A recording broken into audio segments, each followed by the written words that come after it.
পুরুষের ভালোবাসা সব নারী বুঝতে পারে না, আর যে নারী বোঝে না তার মতো হয়তো হতভাগা নারী দুনিয়াতে কমই আছে।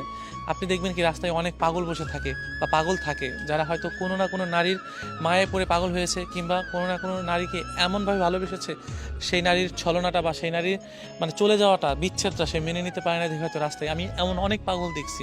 মানুষ যখন ভালোবাসে তখন সবটা দিয়েই ভালোবাসে। আমি যাকে ভালোবেসেছি সবটা দিয়েই ভালোবেসেছি। হয়তো আমি তাকে পাগলের মতো ভালোবেসেছি, কিন্তু আমি তাকে বোঝাইতে পারিনি। হয়তো আমি পাগল হইনি, কিন্তু আমি তাকে পাগলের মতো ভালোবেসেছি। আর ভালোবাসাগুলো না এরকমই, যখন ছেড়ে চলে যায় তখন ওই মানুষটা পাগল হয়ে যায়, তার বাঁচার ইচ্ছা, স্বাদ সব কিছুই মরে যায়।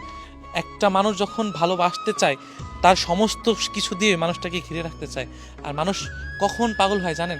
যে মানুষের ভিতরে কিন্তু শারীরিক এবং মনে করেন যে আপনার মানসিক, এই শহরে অনেক মানুষ মানসিক সমস্যায় ভুগছে, কিন্তু কেউ কখনোই কাউকে বলতে পারছে না যে আমার এই সমস্যা। কাকে বলবে? যাকে বলবে তার কাছে হাসির পাত্র হয়ে দাঁড়াবে। আর শারীরিক পাগলগুলো রাস্তাঘাটে দেখবেন যে কি অস্বাভাবিকভাবে চলাফেরা করতেছে। আমি সেই জিনিসটাই বোঝানোর চেষ্টা করছি, মানুষ কখনোই ভালোবাসা মানুষটাকে ছেড়ে যাওয়া বা বিচ্ছেদ ঘটলে বা মেন্টালি যেই প্রেশারটা পড়ে, কিছু কিছু মানুষ যখন পাগল হয়ে যায় না, তখন ওই যে একবার পাগল হয়ে যায় তাকে কখনো আর ভালো করা সম্ভব নয়।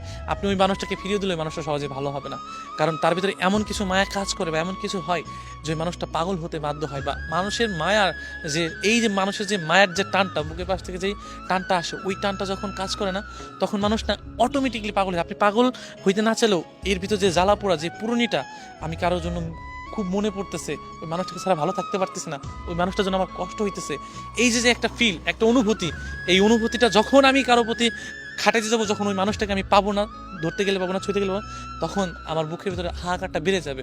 হয়তো আমার কথা ভেবে আপনার হয়তো হাসি পাবে, আবার কিছু মানুষের হাসি পাওয়ার কথা, কিন্তু মানুষ যখন কাউকে ভালোবাসতে চায় তখন এইগুলা দেখে না, কে কি অবস্থায় আছে, কে কোনটা দেখে। যখন ওই মানুষগুলো ছেড়ে যায় তখন রাস্তার পাগল বা মানসিক পাগল, শারীরিক পাগল হইতে তার সময় লাগে না। আমি এটাই বোঝাতে চাচ্ছি যে যাকে ভালোবাসে যেন ছেড়ে না দেয়।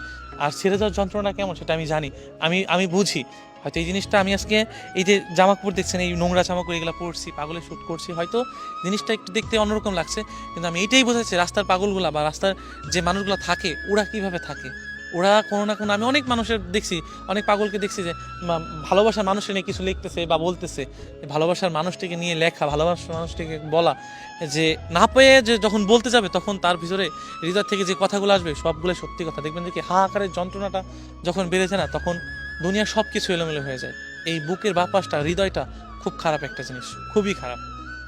সো আমি আমি আমার হয়তো পাগল ভাইদের জন্য, বা যারা মানসিক পাগল আছে বা ভালোবাসার মানুষগুলোকে খুব মনে করতেছে, তাদের নিয়ে কিছু কিছু তেমন কিছু বলতে পারবো না, কিন্তু তাদের কষ্টটা, অনুভবটা আমি একটু হলেও বুঝতে পারি। আমার কাছে কেন যেন মনে হয় যে তারা আমার থেকেও বেশি যন্ত্রণা অনুভব করে এবং অনুভব করে থাকে, তাদের অনেক কষ্ট হয়, আমার কেন জানি মনে হয়।